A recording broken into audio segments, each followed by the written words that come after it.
In this video, we're going to be talking about how we conjure things into being. I'm preparing for a class that I haven't taught in a while called the creation process. And it is a class on creating from the inside out using mental focus and emotional energy. So I've been thinking and kind of paying attention to the different ideologies that are out there around achieving a thing or having a desire and then going for it from a personal development perspective. And there's kind of the school of thought that's like goal setting, go for it, you know, psychological, getting yourself on your own team and getting up at 5 a.m. and live your dream. And then there's also the ideology that's more like law of attraction, manifest, receive. And I think that it doesn't matter actually. And what is more important is our orientation to ourselves and our desire. So I want to spend some time today talking to you about your desire and what your orientation to having what you want is. I have noticed for myself, and I've also noticed this with clients, that when we get really fixated on a thing that we want, like it makes me think about all of my kids have gone through phases of Minecraft. Makes me think about the blocks. We can have this orientation where we think that a block is really important, and we have very little relationship to why we want it. And the the block, it never is what we want it to be. It never measures up. It never measures up because that external thing is always going to be a reflection of something that we've got going on internally. And when we start to orient around why we want something, we start to shift what is being reflected. I think a good example is thinking about a vacation. If you are planning a vacation and you're thinking about the components, you're like, I want crystal clear water and I want luxury. I can't tell you how many times I've been in situations like this with people and the water is murky and the sheets are scratchy. It's like only in Disney movies does it look the way we think it's gonna look. It's planet Earth. There's wild animals and there's sand and there's mud and you know, but when we understand the gathering of different components, like water and nice sheets, and it's to invoke an experience of maybe luxury or peace, or what is the experience that you're wanting to have? And then as you're thinking about that, wanting that experience, you start to experience it. You start to feel what it feels like to have those things. Another example would be in your garden. If you think, okay, I want carrots and I want broccoli and you have your list of things that you want, but you don't have any relationship to what it is to tend to a garden. Like you want carrots, but you don't want a garden. The garden's not going to do well. There's something about the way that we think about both manifestation and goal setting that is about that external focus on the thing. Now, the thing, it's not bad to focus on the thing. It's not bad to focus on the carrots. In fact, it can be really helpful because a big part of creating from the inside out is mental discipline, and having your mind be able to focus on something can be really beneficial. But without the understanding, oh, here it is. It's that when we get related to the why we want something, it's getting in touch with a different part of ourself that doesn't exist yet.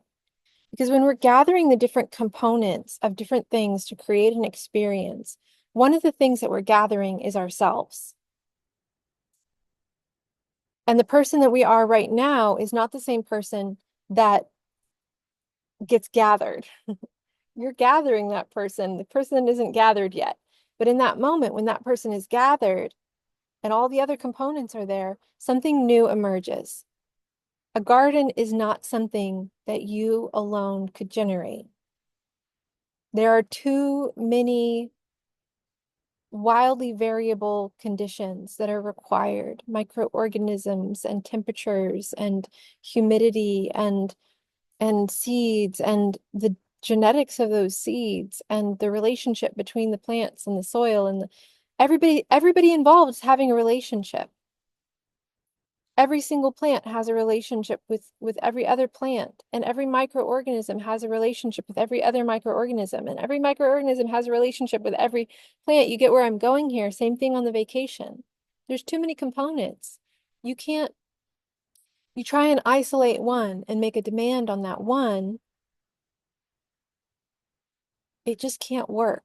It just can't work because there's too many components. And you won't like it because it's missing the point.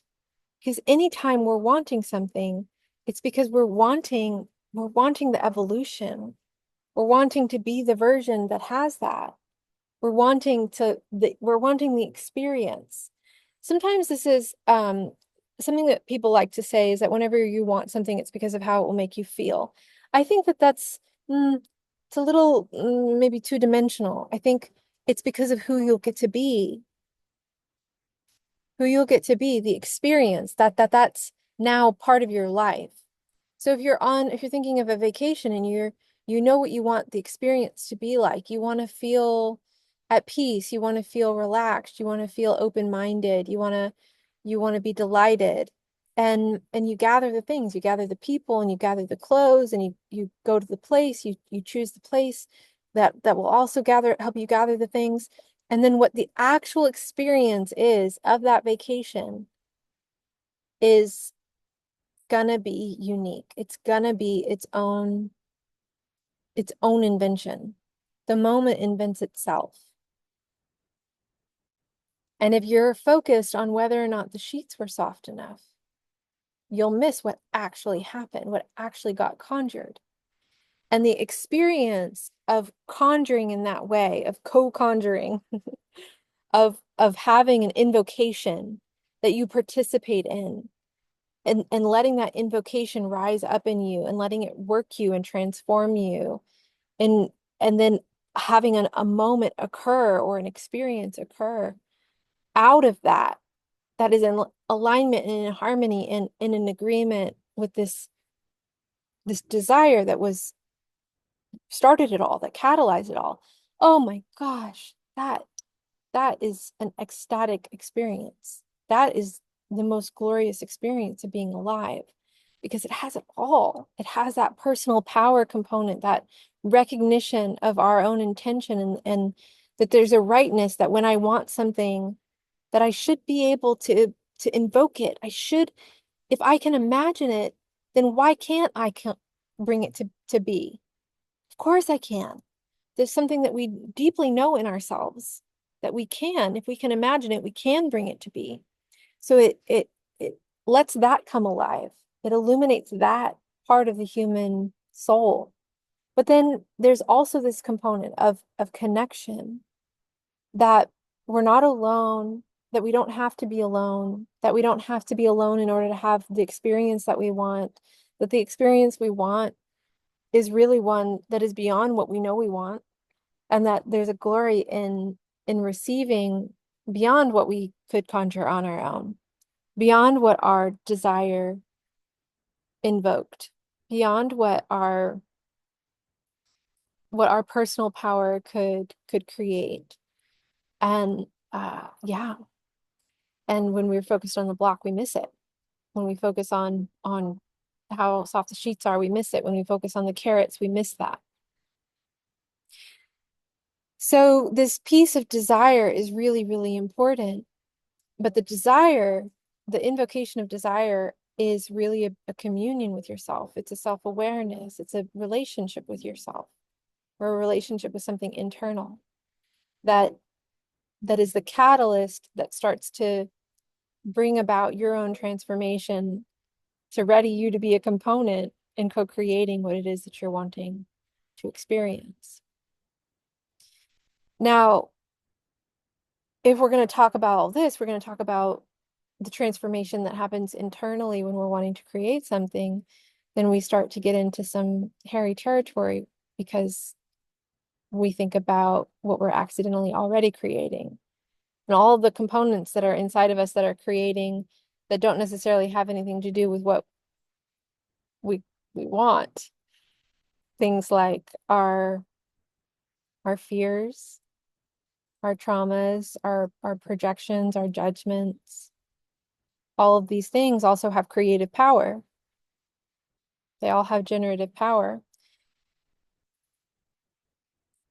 I think that this is a really beautiful, beautiful acknowledgement that when we can understand that regardless of what you believe about the laws of the universe, whether you believe in law of attraction or you believe in a higher power, you believe in just nature running its course, regardless of what you believe is what you will see and experience. So if you believe in the law of attraction, you are going to witness the law of attraction in your life. If you believe in a God, a benevolent, loving God, you're going to witness a benevolent, loving God in your life. If you believe in your own autonomy and your own will and that your sovereignty and your independence, that is what you will see in your life. And this is another piece when we're talking about manifestation that always kind of, I don't know if that's going to sit with me. This idea that we are going to conjure something out of our minds that wasn't there. And I would call that a hallucination. When we conjure something in our minds that's not there, that's totally independent of the co-creative process, we call that a hallucination.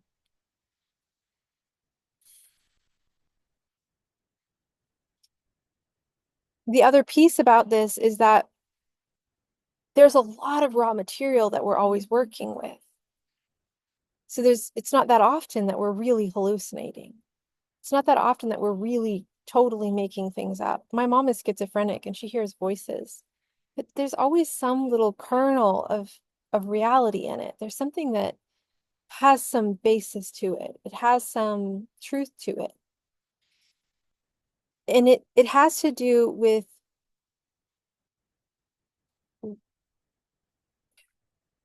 it's hard to emphasize this adequately because the power is so monumental.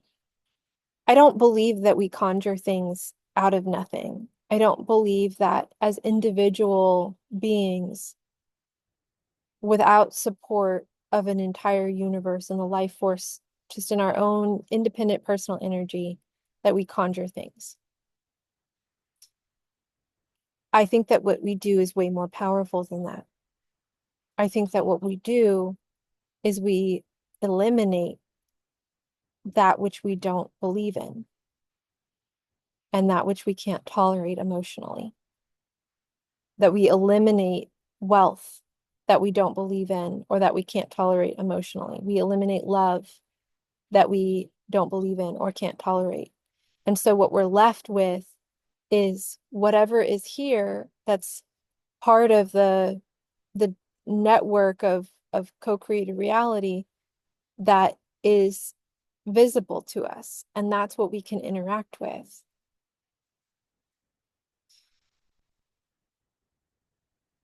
What I think the reason why I struggle to emphasize this strongly enough is that people are kind of like, oh yeah, sure, like your perception, yeah, like yeah, you perceive things, your perception is always going to be skewed by your opinions and your mood. But it is way deeper than that. It is way, way deeper than that. And I've had so many experiences where money that wasn't there suddenly was there, but it was there. It was there, but it just wasn't there for me because I didn't believe in it, but it was there. Or support, help in solving a problem, or a problem being really, really, really there until I didn't believe in it anymore, and then it being gone. So many experiences like this, where our focus, the direction of our thought, in combination with the power of our emotional energy, it gives us our entire basis of reality. It gives us our movie. It gives us the playground, gives us the matrix, and it gives us our own identity as well. We literally cannot relate to something that we don't think is there. If we don't experience something as there, then it's not there for us. Now, where I see this really, really impacting us in the most profound ways is in how this impacts our action. Because if you don't believe something is there, you don't act on it. If you are tied to a conclusion in your mind and you're emotionally invested in that conclusion, your actions are going to be in alignment with that conclusion, no matter how harming it is to you. I think one of the most obvious ways that this impacts us is how quickly we give up on a goal. So if you are going for a goal, I have a kid coming, so I'm going to pause this video. So one of the main things that I see is that impacts what we experience in our lives and whether or not we're able to achieve our dreams and reach our goals and manifest or conjure the things that the experiences that we want in our life. It has to do with how quickly we give up because of how we're perceiving things. That when we have a perception or a belief about ourselves, for example, that is a disempowering view, or that we feel discouraged, we feel shame, we feel disappointment, that that it kills our capacity to create. And what we end up creating is disappointment. When you experience disappointment and you believe that you're failing, that is what you see. It's what you gather evidence on, and then you act on that. How do you behave when you think that you have failed? What action do you take when you feel that you have failed? When you feel that you have the world against you, that you're inadequate in some way? How do you behave?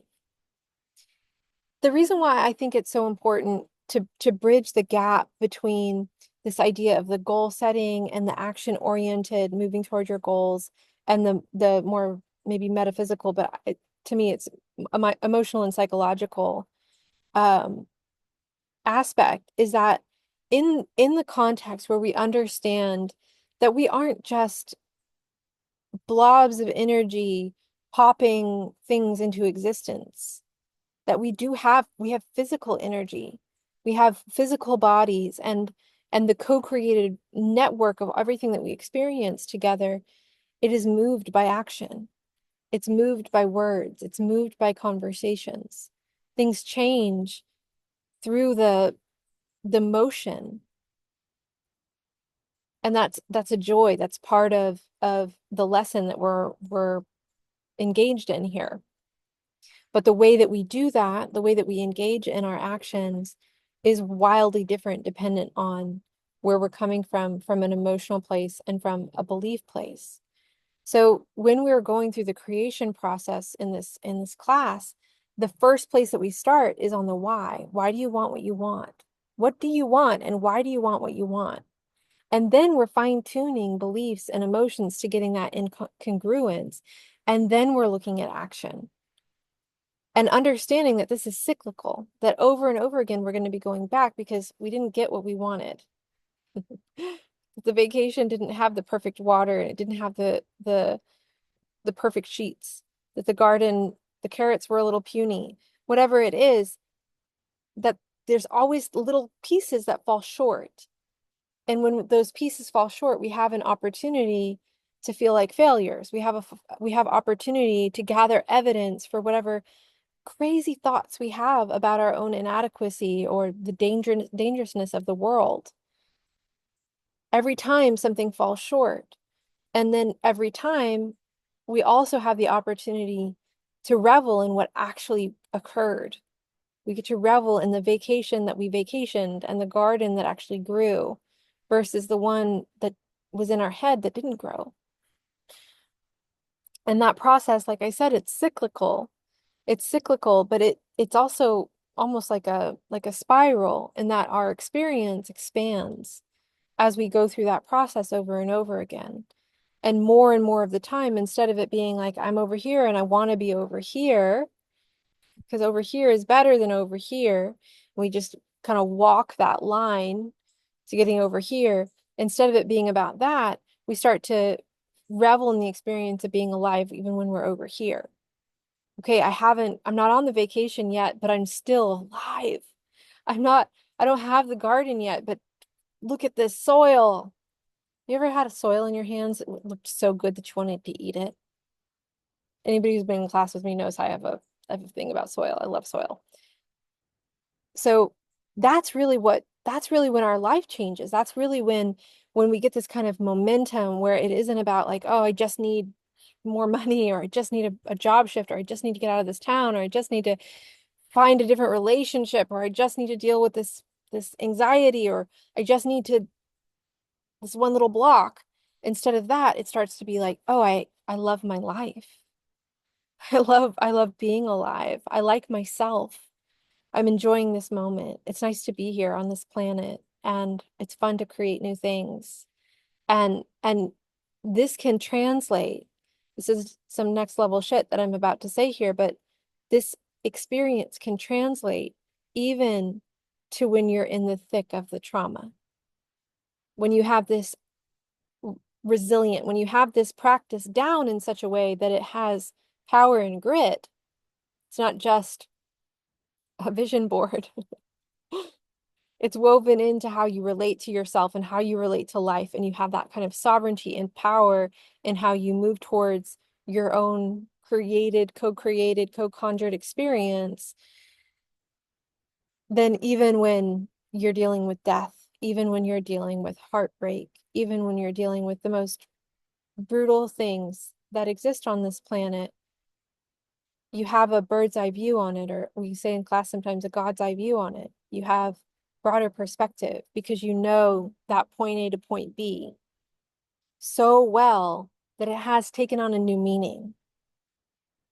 That you've walked the path from, I don't like being over here, I want to be over here. And you've done that so many times that now when you look at society, for example, and you're looking at a social problem, and that's your point A, you already know what it is to walk from a point A to a point B so thoroughly.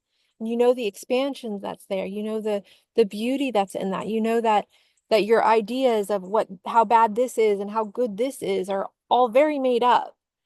Just like I want a carrot is made up. That when you get to the garden and that's where you are, you're in the vacation, that the things that you experience there are beyond what you could have asked for, and they are so they transform where you were. They don't just transform, it's not just a new world that's emerged. That new world holds the old world in a new meaning. And then there's areas that are the trickier areas. You know, I have areas that this is easy for me. I would say that relationship has become an area where this is easier for me now. I've had enough experience of transforming relationships and turning relationships that were really into relationships that are joys to be in, that I have confidence, and it's easier to see in the moment when the relationship feels horrible. Oh, this is in the same world. This is the same rules apply here. This is also included in my life. This is also included in my perspectives of well-being, of trust, of love. This isn't excluded. This isn't a bad moment and that isn't a good moment. The whole thing altogether is how I've designed my life, and I'm still designing it in every moment. And then there's areas where it's more difficult. When I have something that comes up for me in, let's see, what's a good example? In business. When I have something that comes up for me in business, oh man, I just feel so like a child, just feel like a child.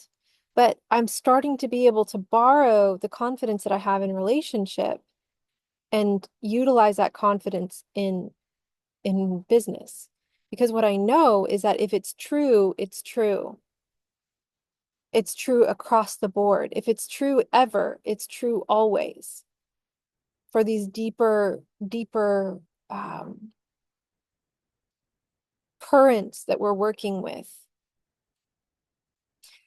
So for yourself, watching this video, we've kind of covered a lot of territory, but here are some things to be left with. One, what is it that you want and why do you want it? And can you start to conjure that inside of yourself, the value of what it is that you want as part of your own value?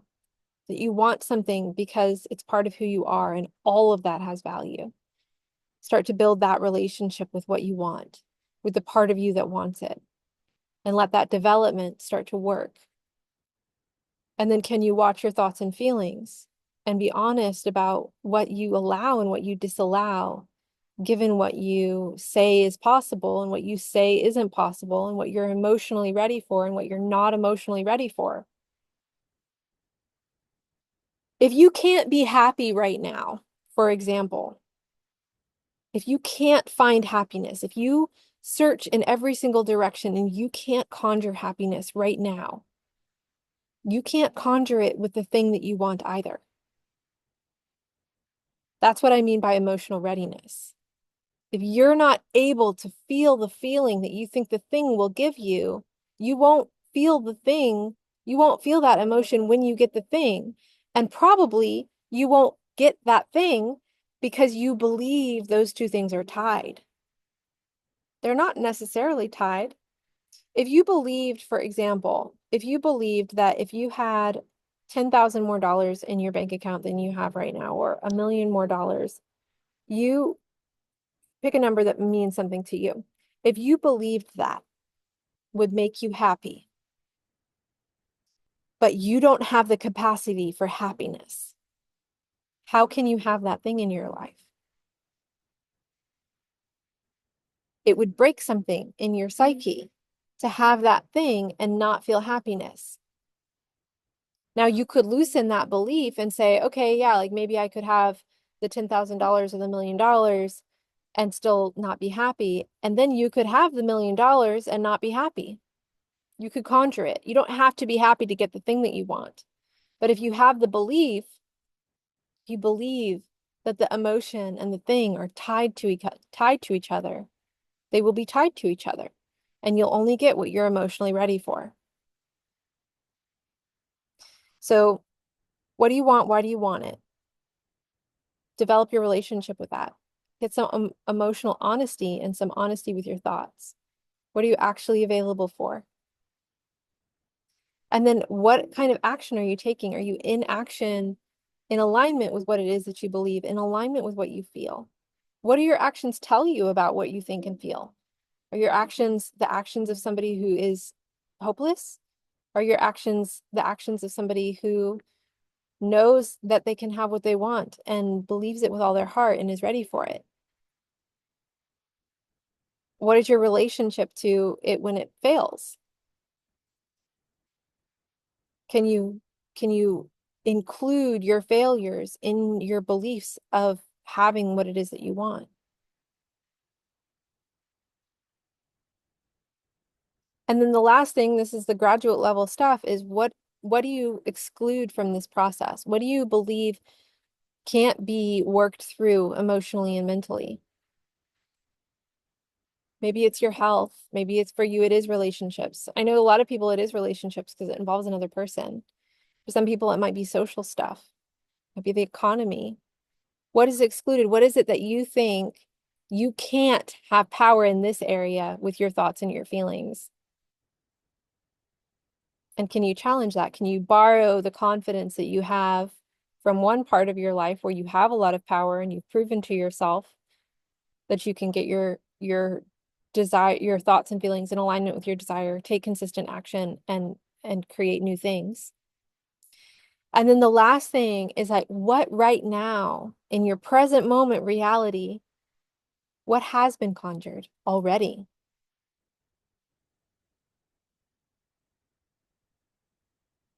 That feels like the perfect place to stop. Thanks for hanging with me. This was a lot more than I thought it was gonna be when I sat down to make it. And I'm glad you hung with me the whole thing. And I hope to see you. We've got a free training coming up, and I'll make sure that you have access to that. And then also the training, the in-depth training is going to be coming up as well. So you'll have access to both of those trainings um, through all of the channels of communication that there are. Depending on where you're watching this video, there might be a link below, but I'm not going to promise that just in case. It's 10 years from this moment and this video is floating in some other portal. Okay, darlings, thank you. I hope that you benefit greatly from hanging out with these words and that you share with me your insights and that we get to continue the conversation together.